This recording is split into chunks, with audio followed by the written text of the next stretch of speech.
The opportunity to spend over $3,000 in Call of Duty, Stadia continuing to seem silly, Blizzard then lost their co-founder, Microsoft have a big plan for gaming, Nintendo are catching heat for a design defect, and far more as a Disney investor eyes up Activision, Pokemon moves west, and gaming's new record prize pool. Okay. That's a lot of shit. Hey everyone, and welcome back to another episode of the Roundup. This is a real meaty one, so whack that sub button, whack that bell, and let's get into Call of Duty Black Ops 4 and money. So this is a real spicy one. According to a YouTuber called E. coli Espresso, it would cost $1,324 to purchase all items in Call of Duty 4's Black Market. Now, if you include the Black Market tiers, then that goes up to $1,812. And he notes that the first update added items that cost $345 in total. Wait a second here. So each item itself is worth this much fucking money. Look, I want to just step back for a second here. Black Ops 4 true cost. I want to step back. I want to listen to this. We didn't even make it a minute. No, because I want to listen to what the fuck he's saying. YouTuber called E. coli Espresso, it would cost $1,324 to purchase all items in Call of Duty 4's Black Market. Now, if you include the Black Market tiers, then that goes up to $1,812. And he notes that the first update added items that cost $345 in total, and the second one was a bit higher than that, but that each update since then has been smaller, but the updates have came much faster. He also runs some maths on the loot boxes. There are 1,316 items currently available in the reserve system, with you getting 3 items per case. Now, assuming you get no dupes, that won't happen, then the minimum cost would be $675. Add that up with everything else and you're at $2,487. But in the worst case, if you constantly got dupes, even with their system that re-rolls every third dupe into a new item, well... Wait, every third dupe? So like the first 2 you're just fucked? Is this like some sort of like another type of excitement mechanism? That they why not just give you a re-roll every single time? That's why I quit? It's not the point, you don't have to buy them. Well, I mean, like, here's the thing, is that they wouldn't put them in the game if they didn't want people to buy them. So what they do is they make the in-game skins look like dog shit, and then they make the microtransaction skins look really cool. Now, in my mind, spending $3,000 on Call of Duty is stupid. But for other people that are stupid, they think that's a great idea. I mean, I spend a lot of time playing WoW, and I'm spending a lot of time and instead of money. I mean, what's really the difference, ultimately? It's just this is the way that people do things. Costs 3 times that, and that is $2,025. And that brings your worst case total up to $3,838, and that will only grow as the game is updated. Now, it's worth keeping in mind that Espresso says his data is incomplete and there are issues with maybe some things being missed or being counted twice, but even with a few $100 margin for error, it is an eye-opener. Now, there are titles that are free-to-play that have similar things here, but they get a bit of a pass for being free-to-play, not costing $60. Players can often intuit the differences between a developer needing to keep the lights on and having their, microtransactions in their free-to-play game, and then this, which just looks like clear corporate greed. Yeah, it's just Activision ridiculous. Attempting to blend live service development and monetization with the traditional Call of Duty format is gaining favor with nobody. Now, it is also true that there's no way Activision expects every player to buy all of these items. That would be an unreasonable they hope thing for to say. it, though. However, microtransactions do rely on the abuse of whales to reach higher profit margins. And with the sheer amount of cosmetics being added for sale, it seems like they are both casting a wide net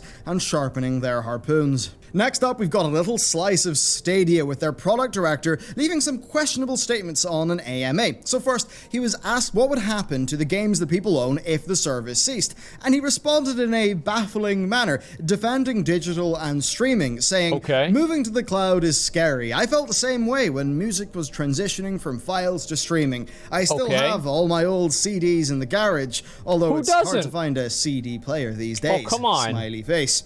He then says that the same thing has happened with movies, with photos, and with documents, and that it's all great, and that eventually our games will be safe in the cloud and we'll feel great about it. Now, he largely ignores the actual problem here. With photos and documents on the cloud, that's a backup. That's like a usability thing without DRM. With music, he sort of misses the point as well. He compared it to physical media, saying that people have adopted digital formats and thus CD players are rarer. Now, sure, people listen to music digitally, but most of that is either through streaming, through a subscription, or by buying DRM free now. Stadia's market is purchasing DRM protected games outright through their service. It's not that, so it's not really a good example. Now, a user asked, what if Stadia shut down? And on that he said this: nothing in life is certain. We're committed to making Stadia a success. And you know what? I'm sure that's what the other product directors at Google said before their projects ended up in Google's absolutely massive graveyard. Now, I mean, like, but let's be real, okay, guys? Let's be real. That's true. This guy, see, the problem this guy has is he gave an actual answer. See, these people don't want actual answers. What would happen if Stadia is discontinued? The odds are if Stadia got discontinued, then Google would be falling apart, right? Or Google would have canceled the service because it would make them look extremely bad for them to discontinue a service that people have invested a ton of money into, right? It would make them look like fucking idiots. And also it would make a ton of people mad. So yes, if Google falls apart, if the country goes into a civil war, if there's a nuclear holocaust, there's a million different ways that, yeah, of course nothing in life is certain. And he says this, right? But the problem is that people take that and they extrapolate it to saying, oh, well, if we cancel the project because we're not making enough money off of it for some reason, then you're going to lose all your fucking games. And so that's the issue, right? Is he gave a genuine answer, but he gave it in a way that people were expecting to hear something else.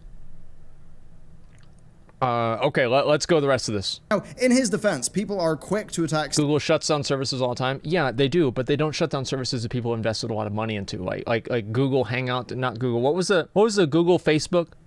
What was that thing called? Yeah, I mean, what is that? Google Plus. Yeah, there's no Google Plus anymore, right? But people didn't invest money into Google Plus, so it's a completely different paradigm. Stadia for this, while other games with DRM do suffer similar issues, including your entire Steam library. Okay. Although at least with that, Valve have, when they've been asked about it, vaguely claimed that the games will still be available. Not in a legally binding way, but that's what they've said anyway. Okay. We can't really get the same from Stadia, given that customers, well, rely on the Stadia hardware to run their Stadia games. Never mind the fact that his response here just brushes the whole thing under the rug. Now, on to the next issue, which is just how much data Stadia can use. So it's going to be limited by data and speed caps by your ISP, especially when it's streaming up to 4K 60 FPS, which will be about 16 gigs an hour. Now, his response to that again was hand-waving, saying that ISPs have adapted in the past, particularly to YouTube, and he expects it all to continue. And to be fair, there's really not much he can say here, as the bandwidth usage is necessary. But that said, it's definitely going to impact their usability in areas with poor internet connections, and it might actually impact Stadia as a business, because a part of their business model is charging $9.99 for 4K 60. So just so I know for a fact, like, Stadia is basically Netflix for games, right? Or Spotify for games, kind of. Is that right? Like, what is the analogy that works? YouTube, yeah, just a second here. No, it's Steam on crack. Wait. So it's just Steam?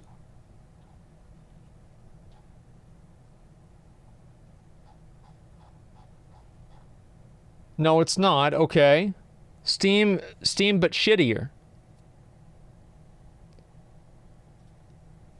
Okay, all right. It's like boring. Yeah, I don't even fucking know, man.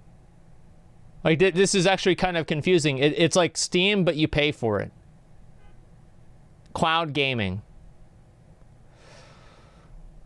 Woo, we'll see. All right. which seemingly a fair amount of people won't be able to utilize. Now, beyond that, he also compared Stadia Pro to Xbox Live Gold or to PlayStation Plus instead of Netflix, which I think is Netflix is more the model people would want from this. And what he meant by that is that yes, you're able to claim some free games, but the thing you're actually paying for, that $9.99 or whatever a month, that is you paying for a better experience, like with Xbox Live Gold. Now, on this front, he said that the free games work like this. If you've got an active sub, you can claim that month's games. But if you drop off and come back after a few months, you'll have access to the games that you've claimed, but not the ones that you have missed. Now, in addition to that, he mentioned a laundry list of features that Stadia will have at launch, like friends, partying, and voice chat with achievements, family sharing, mod support, and more stuff being planned for later. But still, I've got to admit that paying $9.99 a month to gain access to a platform at decent enough quality to then have to buy games at full price, that just does not seem like a good deal to me. But I guess, being a PC gamer, I'm not their market. I want to know what you think on that. Regardless, I will report back once our Stadia Founders Edition arrives in a few months. Yeah, we'll see about that, dude. I mean, talked in an earnings call about Xbox. I can't say that I'm excited about Stadia. Like, just play the fucking games. Like, you just buy the games on Steam. I think Steam is fine. There's nothing wrong with Steam that I'm thinking to myself, I can't wait until they make this. Now, I understand, you know, Henry Ford said that if you ask people what they'd wanted, they'd say they want faster horses. So maybe Stadia is going to be this amazing thing that's going to make everything better. But my guess is that it's not. I don't think so. You don't need a biffy computer to play them. It's for casuals with shitty computers. I think that processing, like people in general now have better computers, I would say, because it's cheaper to make a good computer. Like back in the day, it was pretty expensive. It costs a lot of money to make a good computer, but nowadays you can make one for like fucking $600. It's cheap as hell. Future with the company. Now, in the financial results, Xbox have taken somewhat of a hit, with hardware revenue being down 48%, gaming revenue in general being down 10%, but they are up 14% on their Xbox Live MAUs, hitting 65 million. Now, software and subscriptions seem to be making quite a bit at the end of the console generation. It's a big part of their revenue. Now, in the earnings call, they said that the gaming market is growing and that because of their business model with Game Pass, their streaming tech and Xbox Live, they're positioned to do well in that bigger market. And he talks about how their architectural developments are synergistic, basically saying that xCloud is a hero workload on top of Azure, which is kind of like their... Is this some rationalizing why Xbox sucks dick? Like, are we basically listening to that? Like, I'm sorry, but like, let's just get this out of the way. Okay, all right, here's the thing, right? I said this like yesterday. Xbox sucks because it has no good exclusive games. Like, besides Halo, that they ran into the fucking ground, nobody cares about any of the Xbox exclusives. Who gives a fuck? Like, why are you gonna spend, didn't it cost originally more money than the PS4 too? And nobody was gonna play it, man. Who cares? It's like PlayStation 4, like, can't you play online for free or some shit? And yeah, I remember the network was down for like a month or 2 months or something like that. But back then, you'd get what you pay for. Not anymore? Oh, they've changed it. Okay, I guess now it's been changed. The last time I did console gaming is back in 2005. And that was the last time anybody should have done console gaming.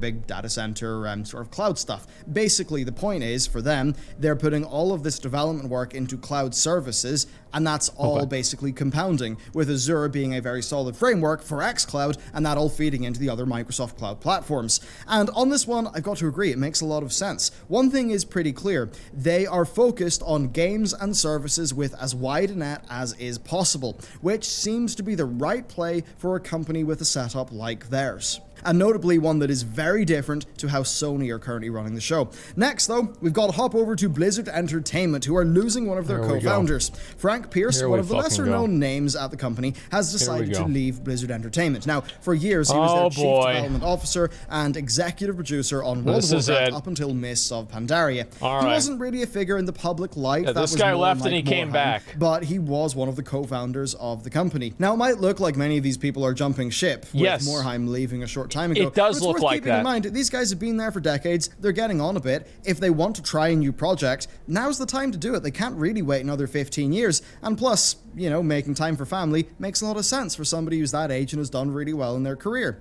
But that said, what does it mean for Blizzard? What is the read you could make into it? Well, it's hard to say. You see, here's the thing. Blizzard's underperformance has been the norm for years now, even under Mike Morhaim's leadership. And that's even if it was less them struggling and more that they could have done better with what they had. I mean, just look at the cancelled Diablo 3 expansion, the cancelled StarCraft game, Overwatch's slow development, Overwatch 2's slow development, the cancelled mobile game, Heroes of the Storm, the actual coming out mobile game, that's the best one. Reboot of Diablo 4 and their big PR mess of recent times. Something there does need to change, I do think that. But it's equally right to be suspicious of Activision driving that change, given how they've monetized their other properties and what we've just mentioned with Call of Duty. So overall, we will have especially to wait with and mobile see games till BlizzCon to see really what Blizzard have planned for the future, but it's worth a little bit of suspicion. Next, let's hop over to Nintendo, who are currently facing a class action lawsuit in the USA because of Joy-Con drift, an issue where, after significant use, Joy-Con sticks are beginning to drift, no longer resetting to the original location, causing unwanted movement. Nintendo will fix. Bro, I've like, Nintendo's had this fucking problem for like 15 years. It's been like 15 fucking years this has been going on. Like, I'm sorry to say, but like, I remember this used to be a fucking thing. I have GameCube controllers behind me that do this today. And those GameCube, I mean, like, yes, the truth is that, yes, those GameCube controllers I've had for over 10 years, but I'm not surprised that they're stopped working. Yeah, planned obsolescence. You guys know about that, right? Planned obsolescence.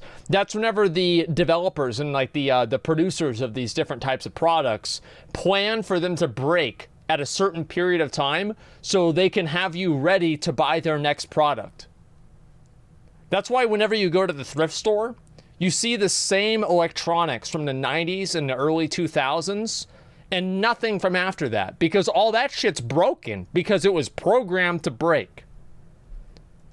Them out of warranty, but it will be at the user's cost. Now, the lawsuit claims that Nintendo are acting fraudulently and deceptively, and that they were aware of this defect through their own testing and consumer complaints, but did not make the fact known. Now, this is by far not the first class action lawsuit to hit consoles. In the other generation, the old one, we had Sony, they removed Other OS, that feature from PS3, to combat piracy, and after 8 years, the lawsuit was settled to the tune of $3.75 million, a drop in the bucket.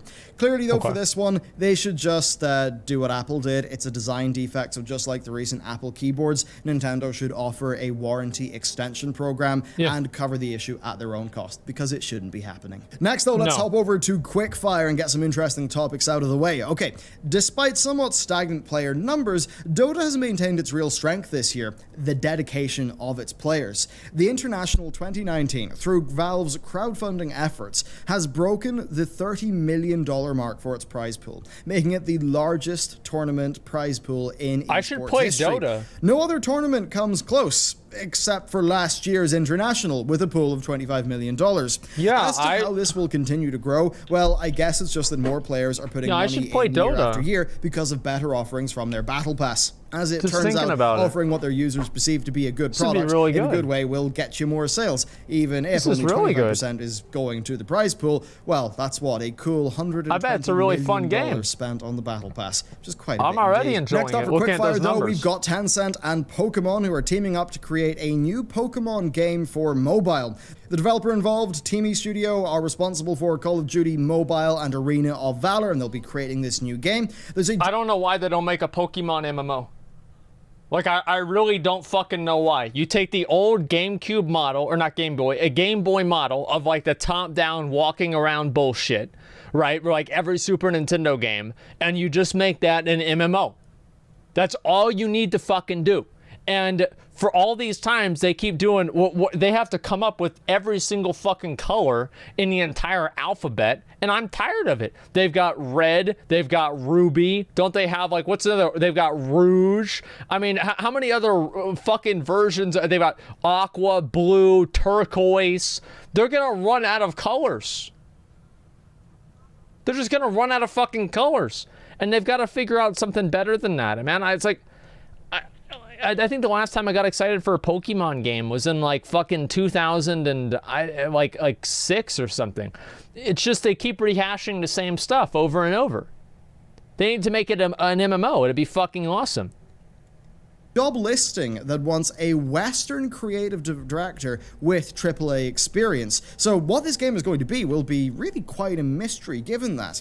What we do know is that the Pokemon Company are going extremely hard on mobile off the back of Pokemon Go, with Pokemon Masters, Sleep, and Home all being announced this year. It's a smart move to tie all of these in, with Sword and Shield leading the push as the first mainline entry for the Switch. So overall, It seems like Pokemon franchise revenue will only continue to increase massively.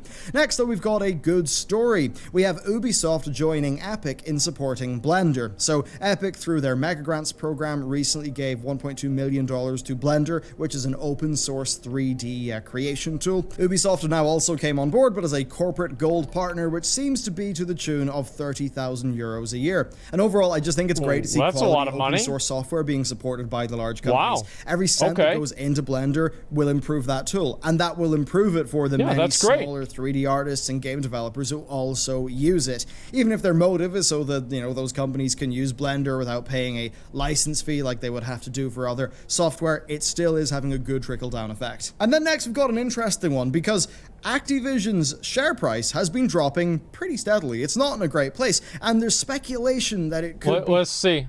Let me see.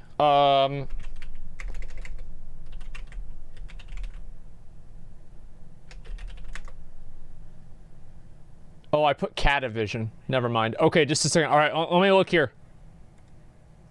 This is, I mean, it doesn't really seem like it's... I mean, if you look at it from there, it doesn't look good, but from there, it looks good. It's not as bad as I thought it would be, okay? Let me say that. Taken over. I mean, I don't believe it too much, but industry trend, yeah, that's what we talked about before. Who owns both Activision and Disney stock, they think Disney should buy it and that it would support their goals. This is being widely reported on right now, but I think currently it amounts to, well, not much, just an investor's comment, so there's really no point in going into it unless things were to actually progress a little bit further. That would be great. Can't you guys imagine if we have Disney? We can put Goofy in WoW.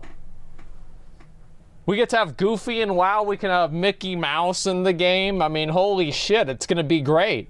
Yeah, Disney WoW movies, and so you get to have the same fucking stupid ass plots as the Disney movies that are designed for 6-year-olds, and you know, then it's about Arthas, and somehow, you know, they do Frozen 2, and instead of Elsa, it's Arthas. Actually, it's a great idea. Fuck yeah. So there you go. That is another episode of The Roundup. Let me know what you think about the topics we have covered today, especially that Black Ops 4 stuff. Is it okay to offer that much in the way of cosmetics, to have such a high potential ticket price? Well, I suppose less ticket price and more massive gift shop after the ride. And also on Stadia, is that up your alley? Is it not? Do you think it's good? Do you think it's bad? What do you think about ownership in a world with things like Stadia where you don't even own the hardware? I'd love to know. And with that, subscribe, ring that bell, helps me out a lot. Thank you very much for watching this channel, and I will see you next time. All right, listen, Sylvanas and Jaina are Disney princesses. Yeah, Sylvanas would be a great Disney princess. So how much money, let me see here, how much money does it take to get everything in Apex? How much does it take to get everything in? How many Apex packs do you need minimum to unlock everything? So that is total of, how much money is this? Like, just tell me how much money. 919. So how much money is that? Like, somebody just tell me. I forgot like what the breakdown is for the packs and like how much money. 919. Like, but how much? $10,000.